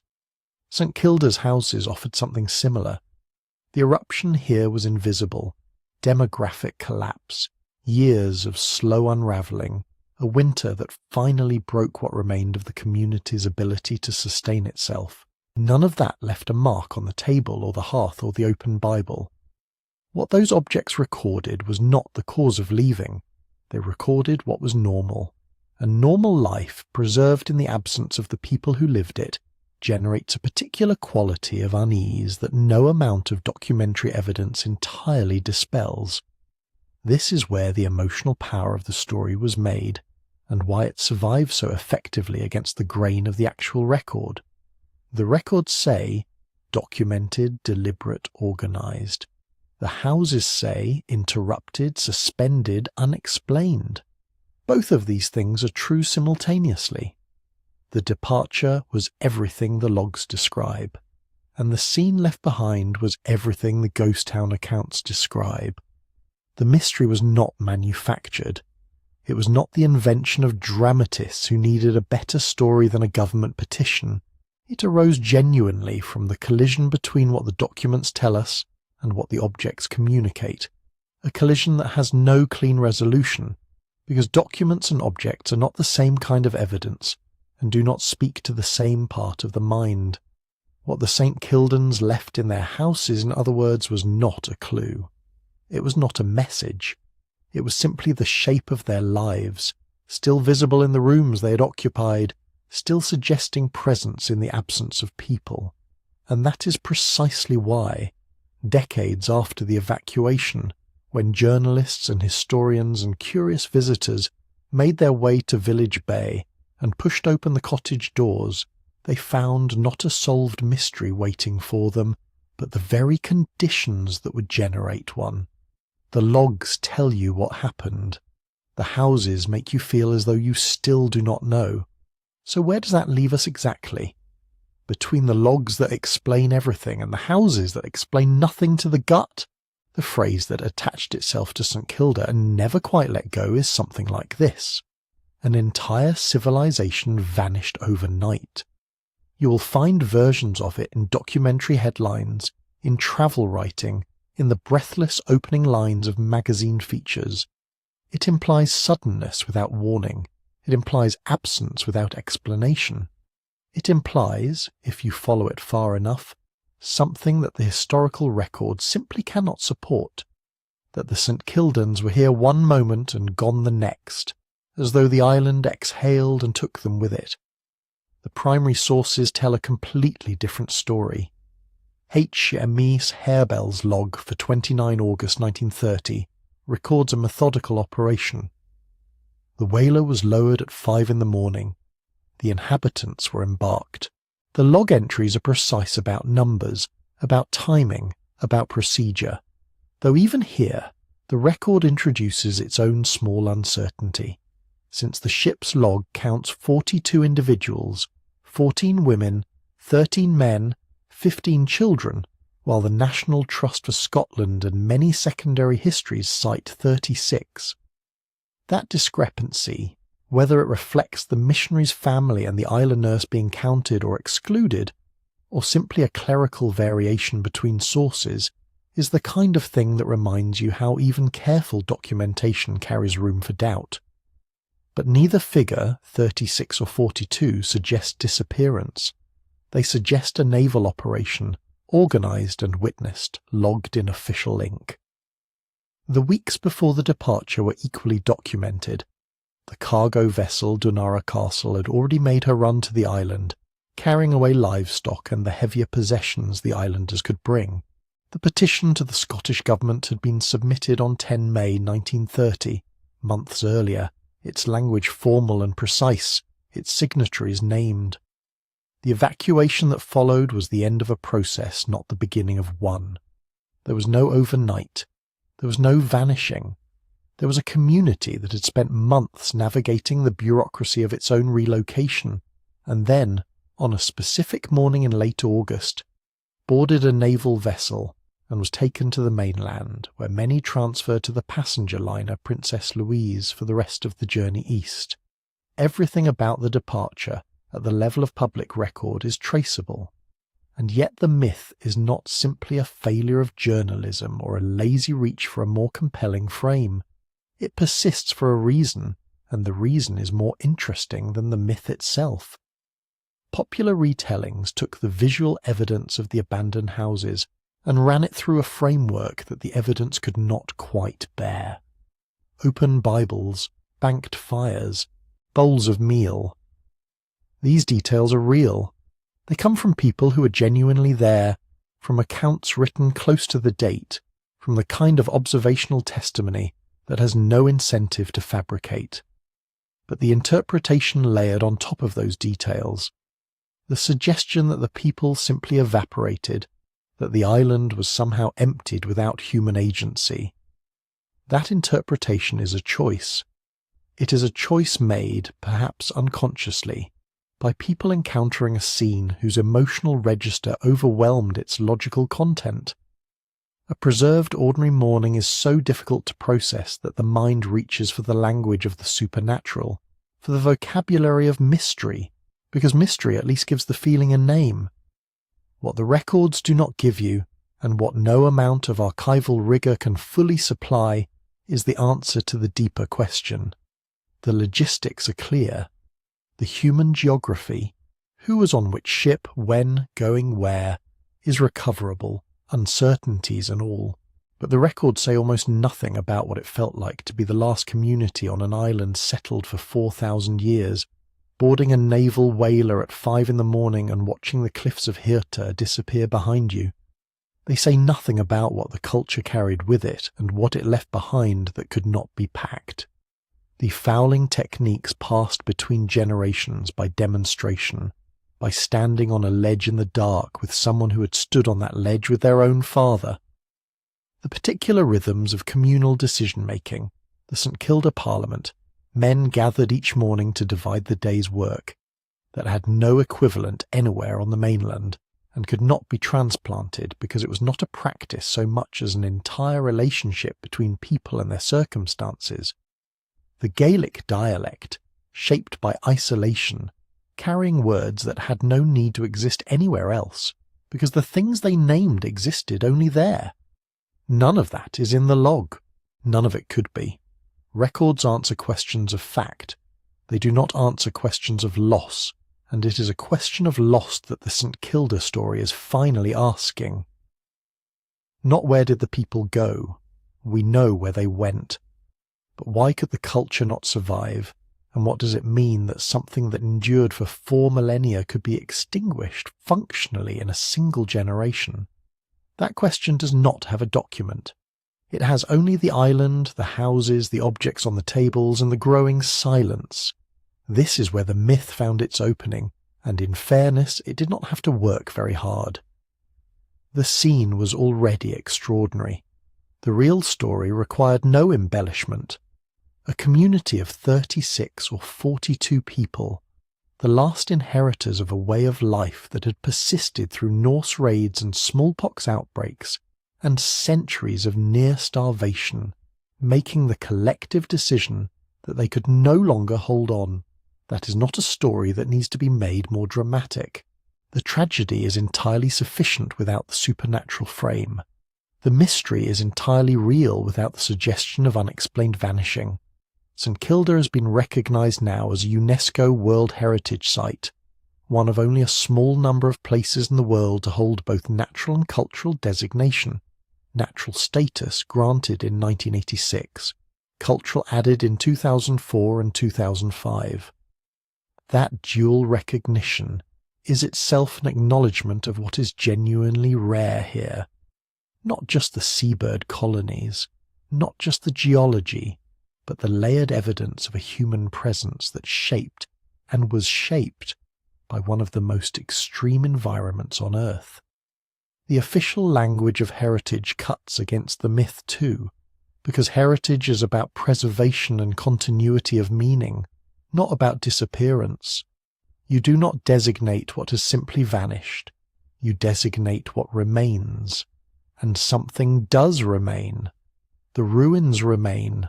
The bird life remains. The records remain, incomplete as they are, honest about their incompleteness. And the question at the centre of the story remains, the one that no archive can close. How does a living culture die? And what do we owe to understanding it clearly rather than dressing it in the more comfortable clothing of mystery? The myth survived because the truth was almost as strange. But the truth deserves to be told on its own terms. The ships carried them east. That much the records confirm. HMS Harebell brought them off the island on the morning of 29 August 1930, and many of the evacuees, whether the number was 36 or the 42 that Harebell's own log recorded, were transferred to the passenger liner Princess Louise for the rest of the journey to the Scottish mainland. By the evening of that day they were ashore. The immediate survival problem, the one that had driven the petition of May 1930, had been solved. They were no longer isolated, no longer dependent on uncertain supply ships, no longer at the mercy of a winter that could cut them off from medical attention for months at a stretch. The danger that had made the island untenable was behind them. What lay ahead was something the petition had not, and perhaps could not have anticipated. Not danger exactly, but dislocation of a kind that has no clean word in any language. The experience of arriving intact in a world that operates on entirely different terms than the one that formed you. The Scottish office made practical arrangements. Most of the men were placed in forestry work near Lochaline, close to Oban on the west coast.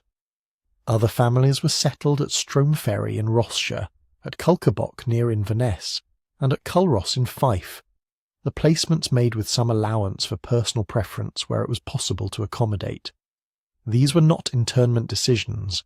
The authorities were attempting, in the administrative language of 1930, to resettle a small community in an orderly and humane way. Forestry made sense as employment because it was outdoor physical labour, the kind of work that might feel at least partly familiar to men who had spent their lives climbing cliffs and hauling nets and cutting peat. But familiar in texture is not the same as continuous in meaning. The St Kilda men had been fowlers and crofters, operating within a communal structure that had its own logic, its own hierarchy of expertise, its own rhythms that were inseparable from the specific place they inhabited. The technique for catching gannets on a rock ledge in the dark off Hirta had no application in the Argyllshire plantation. The knowledge did not transfer because the context that gave it meaning had been left behind on an island now permanently uninhabited. What transferred was physical capability and a willingness to work hard. What did not transfer was the identity that the work had previously expressed. This distinction may seem abstract until you consider the specific human cost. Finlay McQueen, one of the most documented of the evacuees, spoke little English. His world had been conducted entirely in a Gaelic dialect that was itself a product of St Kilda's centuries of isolation, carrying usages and intonations that existed nowhere else, because the things they described existed nowhere else. On the mainland, the language that had been the medium of his entire life became a barrier. Accounts from the period are careful and sympathetic, but the central fact is plain. He found it profoundly difficult to adjust. Not unwillingness, not failure of effort, but the fundamental difficulty of a person who has been shaped by a particular world being asked to inhabit a completely different one, without transition, without preparation, and without any realistic prospect of return. He was not alone in this. The elderly evacuees in particular had less time and perhaps less neurological flexibility to remake themselves around a new context. They had survived everything the island had thrown at them, the hunger winters, the illnesses, the losses that a small community feels with disproportionate intensity, because every death diminishes the whole by a meaningful fraction. They had demonstrated over entire lifetimes a capacity for endurance that is genuinely extraordinary. What they had not been prepared for was the mainland's indifference to that history. Out there, they were not the last inheritors of a 4,000-year tradition. They were a small group of resettled crofters from a remote island, placed in forestry cottages and expected to get on with things. The younger islanders adapted more readily, as the young tend to do, and some of that adaptation is a reasonable measure of success. The evacuation kept people alive who might otherwise have died in a bad winter with no access to medicine. Mary Gillies, one of the young women who had already been lost to appendicitis at Stobhill Hospital in Glasgow, was a reminder of what medical isolation had cost and would continue to cost if the community had stayed. The deaths from tuberculosis that had already shadowed the island's final years underlined the same point. The physical conditions of late St Kilda were not sustainable. On that level, the evacuation unambiguously did what it set out to do, but rescue and loss are not mutually exclusive, and the St Kilda evacuation is one of the clearest illustrations of how they can operate simultaneously. The people were saved from one kind of ending. The culture did not survive the saving. The traditional practices that had defined St Kildan life, the seabird fowling passed down by physical demonstration over generations, the wool spinning, the particular communal structures that had allowed a tiny population to make collective decisions about survival, had no vessel on the mainland that could contain them. Some of the McKinnon families eventually relocated to the Black Isle to take up tree planting work, their livelihood identity partially reshaped by circumstance and practicality. The communal memory of the island persisted in oral histories, in the stories told to children and grandchildren, in the occasional returns to the island that some former residents and their descendants made in later years. Memory proved more portable than practice, but memory without practice is already a form of mourning, the preservation of something rather than the continuation of it. There is a version of this story that presents the evacuation as a straightforward rescue, a humanitarian intervention that arrived just in time. There is another version that frames it as the final act of a colonial relationship, the moment when the mainland finally absorbed a community it had never quite known what to do with. Both versions contain real elements and neither is complete on its own. What the historical record actually shows is something more uncomfortable and more honest. A group of people who asked to be saved, who were saved, and who then had to live with what saving them had required, which was the effective end of everything that had made them specifically who they were, rather than simply people who used to live on an island. The St Kildans didn't vanish, let that be clear. They arrived on the mainland, they found work, they had children and grandchildren, they carried what they could carry. But the civilization that had formed them, the one that had persisted through 4,000 years of storms and scarcity and isolation and loss, did not make the crossing. It remained on the island in the form of houses, objects, the silent evidence of an ordinary morning interrupted. What reached the shore was the people.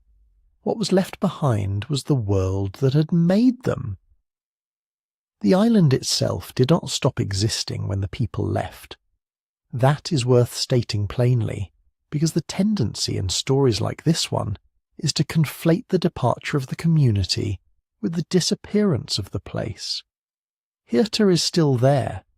The stone houses are still there. The cleats, those hundreds of dry stone storage chambers the St Kildans built into the hillsides to cure and store their seabirds, are still there, weathering quietly on the slopes above Village Bay. The physical fabric of a civilization that lasted 4,000 years proved more durable than the civilization itself. But physical survival and cultural continuity are entirely different things, and what happened to St Kilda in the decades after 1930 illustrates that difference in ways that are both remarkable and quietly unsettling. After the evacuation, the islands passed through several hands before arriving at their current state. The National Trust for Scotland eventually took ownership, and that transfer began the process of converting what had been a living community into something that required a new category to describe. Not a ruin exactly, because the structures were managed and protected rather than simply left to collapse. Not a museum exactly, because the island was not enclosed behind glass or provided with guided tours in the conventional sense, something in between. A landscape that had once been continuously inhabited by people, going about the ordinary business of staying alive, now managed by rotating teams of researchers, conservationists, and National Trust staff, with the only full-time permanent human presence being a Ministry of Defence radar station that occupies part of the island for reasons entirely unconnected to its history.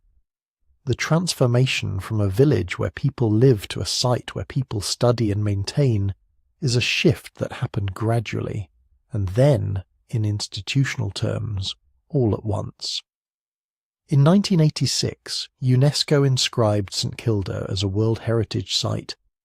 The initial designation was on the basis of natural value, and the natural value is genuinely extraordinary. The archipelago supports close to 1 million seabirds, making it the largest seabird colony in the northeast Atlantic. Hirta and the surrounding islands host the United Kingdom's largest Atlantic puffin colony, the same puffins that the St Kildans once harvested by the thousand as a primary food source. The birds whose populations the islanders managed with a precision that came from long practice and necessity, now thriving in the absence of the people who once depended on them. There is something striking in that reversal. The birds that helped sustain a human population for 4 millennia now mark the landscape of that population's absence.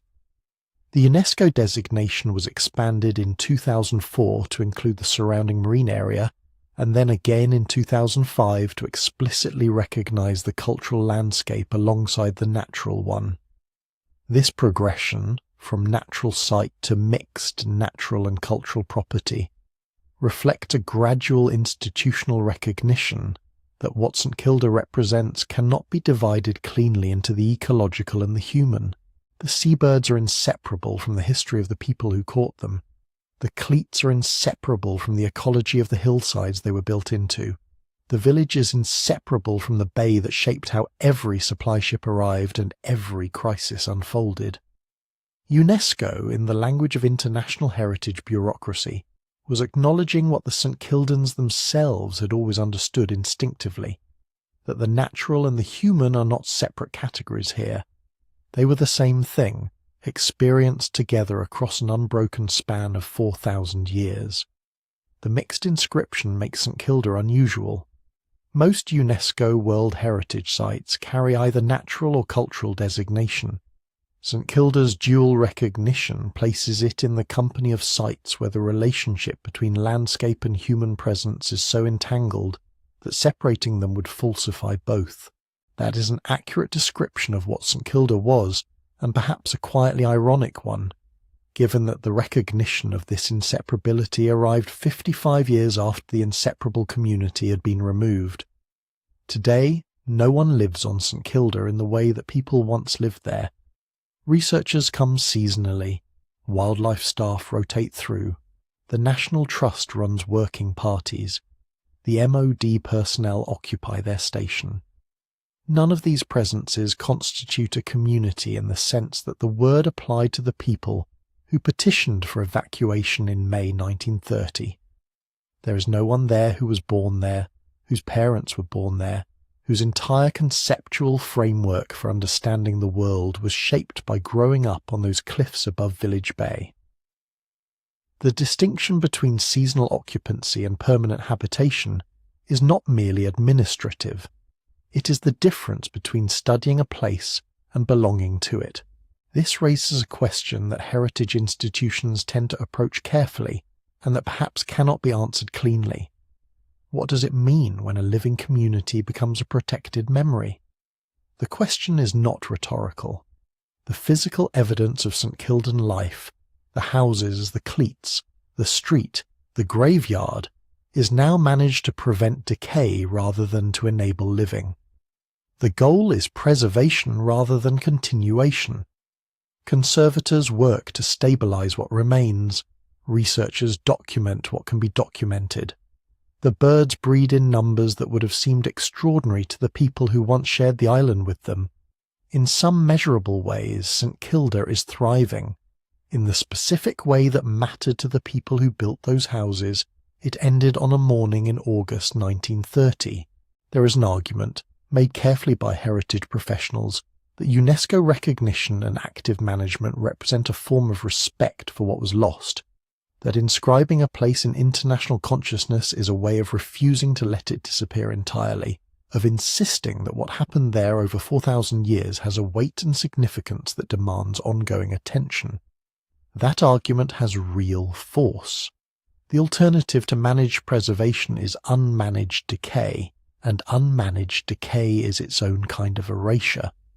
But there's another way of looking at it, which is that the very act of designating a place's heritage, of drawing a boundary around it, assigning it a category, transferring it from the domain of the living to the domain of the protected, marks the moment of cultural death as clearly as any departure. The living do not need to be designated, they simply live. When the structures of formal recognition arrive, it is because the living have already gone. St Kilda moved from isolation to UNESCO in the space of 56 years, from one of the most inaccessible and self-contained communities in the British Isles to one of its most formally recognised and internationally documented landscapes. The journey between those two states was not a triumph or a tragedy in simple terms. It was what it was, the conversion of something alive into something preserved, which is always both a kind of rescue and a kind of conclusion. The island endures, the community does not. And the gap between those two facts is where the real history of St Kilda continues to live. What happened on St Kilda was not a mystery. That is the first thing it warns us about. The hunger for mystery, the framing of an entire civilization vanishing overnight, of ships found and people gone, is a way of making the story more dramatic at the cost of making it less true. The actual story, the one recorded in ship logs and government petitions and census returns, is more uncomfortable than a mystery, because it does not allow us the distance that mystery provides. It requires us to look at what actually happened and ask whether we understand the forces that drove it. St Kilda did not vanish. It became impossible. There is a difference, and the difference matters. A place that vanishes is acted upon by something external and sudden, a disaster, a catastrophe, a force that cannot be anticipated or resisted. A place that becomes impossible has reached a threshold, past a point beyond which the conditions that once made life viable no longer hold. Thresholds are harder to dramatize than catastrophes, but they are far more common and far more instructive. The threshold on St Kilda was not crossed on the morning of 29 August 1930, when HMS Harebell lowered her whaler at 5 in the morning and the last residents walked down to the bay. That moment was a consequence, not a cause. The threshold had been approached for decades and crossed gradually, through a combination of forces that are individually understandable and collectively irreversible. Think about what those forces actually were. A population that had sustained itself for at least 4,000 years through the harvesting of seabirds, the farming of sheep, and limited fishing, had been declining since at least the middle of the 19th century. By 1911 there were 74 residents. By 1921 there were 71. By the time the petition was signed in May 1930, somewhere between 36 and 42 people remained. The figures differ depending on whether you use the National Trust for Scotland's account or the head count in HMS Harebell's log, which recorded 14 women, 13 men, and 15 children. Either number tells the same story. A community that had once numbered in the hundreds had contracted to the size of a single extended family. That contraction was not random. It was the result of specific demographic pressures accumulating over time. Emigration had drawn away younger islanders who encountered the outside world and chose not to return. Disease had taken others at moments when the island's isolation made medical care impossible. The birth rate had slowed as the community aged. Each loss made the remaining community slightly less viable, because the work of sustaining life on those cliffs required a sufficient number of working adults, and that number was not negotiable. There was no economy of scale on St Kilda. There was only the scale that was necessary, and a community that fell below it could not function. The winter of 1929 to 1930 was the final pressure. A harsh season left many families with almost no food. The people who had survived 4 millennia of Atlantic winters found themselves unable to sustain even the basic mechanisms of supply and subsistence that had carried every previous generation through. They were older, fewer, and more dependent on intermittent contact with the mainland than any previous generation of St Kildans had been. The petition they sent to the Scottish government on 10 May 1930 was not a sudden decision. It was the formal acknowledgement of a threshold that had already been crossed. This is the first lesson St Kilda offers, that small communities can survive for extraordinary lengths of time through accumulated knowledge, disciplined practice, and a finely calibrated relationship with their environment, and still collapse rapidly once a critical combination of thresholds is breached. Longevity is not the same as permanence. Resilience is not the same as invulnerability. A community that has adapted successfully to extreme conditions for 4,000 years has not thereby insulated itself from the conditions under which collapse becomes irreversible. If anything, the very specificity of that adaptation, the precise calibration of a culture to a single extraordinary place, means that disruption to any of its key components can propagate through the whole system faster than the community can respond. The second lesson concerns modernity, and it is a more complicated one. Modernity did not destroy St Kilda directly. It arrived unevenly, partially in fragments. A nurse, a missionary, soldiers during the First World War who brought with them radio contact, a postal service, and a set of expectations about what life could include that the island's pre-existing economy could not meet. The problem was not that the St Kildans encountered the outside world. It was that they encountered it without being able to participate in it on terms that would have allowed them to remain. Modernity raised the costs of isolation without providing the means to escape isolation, and the gap between those two conditions was precisely the one that made continued habitation unsustainable. There is a version of this dynamic playing out in small communities all over the world.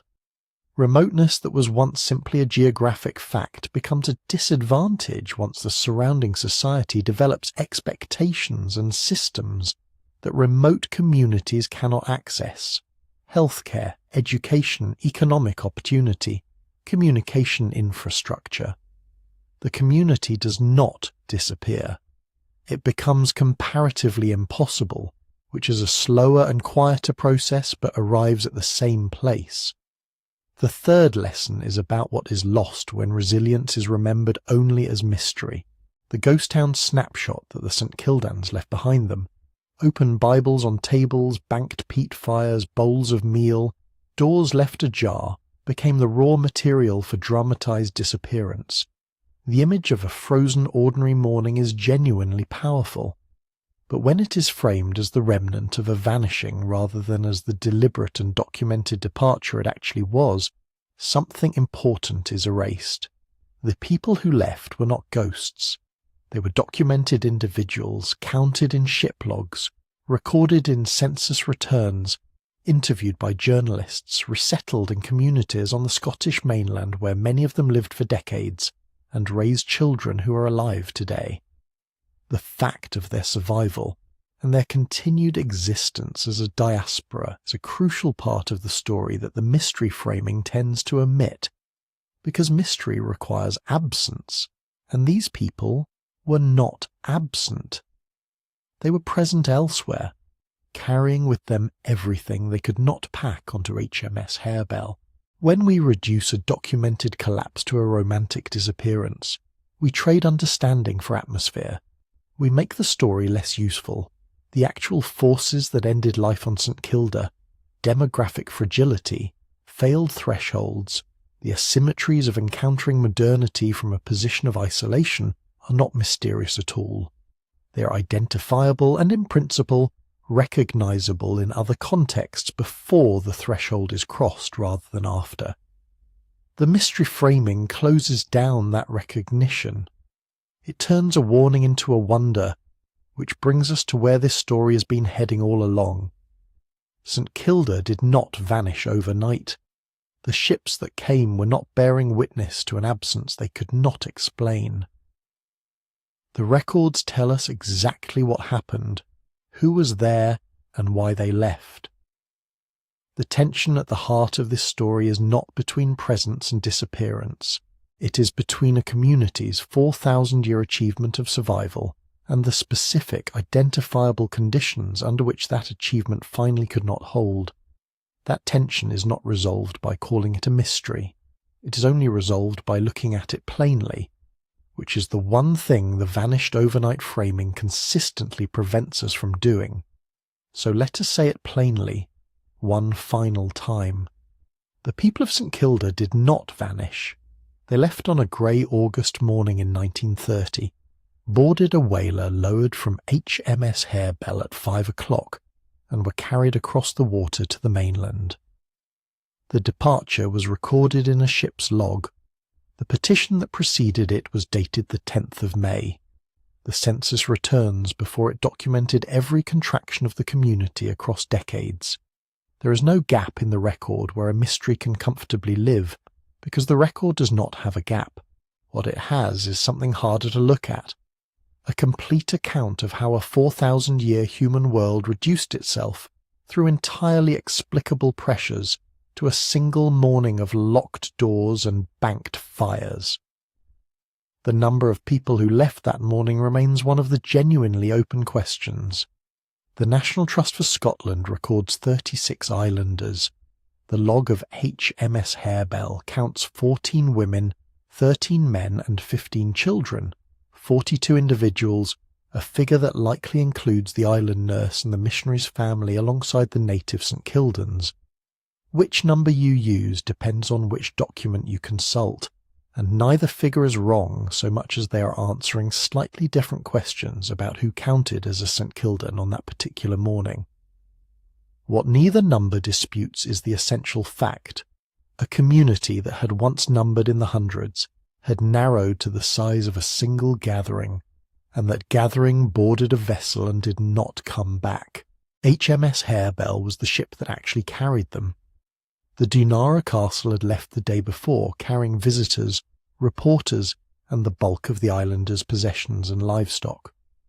The Princess Louise received 24 of the evacuees at the Sound of Mull on the 30th of August and took them on to Lochaline. These distinctions matter because conflating the ships flattens a story that was already complicated, a departure choreographed across multiple vessels, multiple days, multiple kinds of cargo, all of which together constituted the organised and documented end of an inhabited place. What was left behind became, in time, the foundation of the myth. The open Bibles and the bowls of meal and the smouldering peat were not the remnants of a disappearance. They were the remnants of a departure, which is a different thing entirely. A disappearance leaves no explanation. A departure leaves everything that could not fit on the boat. The St Kildans left behind their houses because houses cannot be carried. They left behind their fields because fields are not portable. They carried with them their language, their knowledge of bird behaviour and cliff navigation, their memory of a place that existed nowhere else on earth, and they carried those things into mainland communities, where many of them lived for decades, where their children were born, where their grandchildren grew up. The real enigma, the one that survives every documentary fact, is not where the people went. It is how a human world that had persisted for 4,000 years arrived at that one morning. How a culture so finely adapted to one of the most demanding environments on Earth. A culture that had developed its own systems of governance, its own techniques for descending cliffs in the dark, its own vocabulary for winds and birds and seasonal change, reached a point at which those 4,000 years of accumulated knowledge and practice could no longer sustain even 36 people through a single winter. That is the question that the ship's log cannot answer, because it is not a question about facts. It is a question about what it means for a human world to become impossible. The islands remain. The stone walls of the village stand in the grass of Hirta. The cleats, the stone storage structures that the St Kildans built to dry their seabirds, still stud the hillsides in their hundreds, monuments to an economy that has no practitioners left. Atlantic puffins nest across the archipelago now in numbers that make St Kilda the largest colony of its kind in Britain, the birds occupying a landscape that human hands shaped over millennia, and human absence has slowly returned to something older. Researchers visit. Ministry of Defence staff maintain a radar installation. No one lives there the way anyone lived there before. In 1986, the islands were designated a UNESCO World Heritage Site for their natural significance. In 2005, that designation was extended to recognise their cultural heritage as well. The world, having watched the community dissolve, eventually decided that what it had left behind was worth protecting. That is where St Kilda stands now. Not vanished, but emptied. Not mysterious, but profound. A place where an inhabited culture became ruins, and ruins became habitat, and habitat became memory.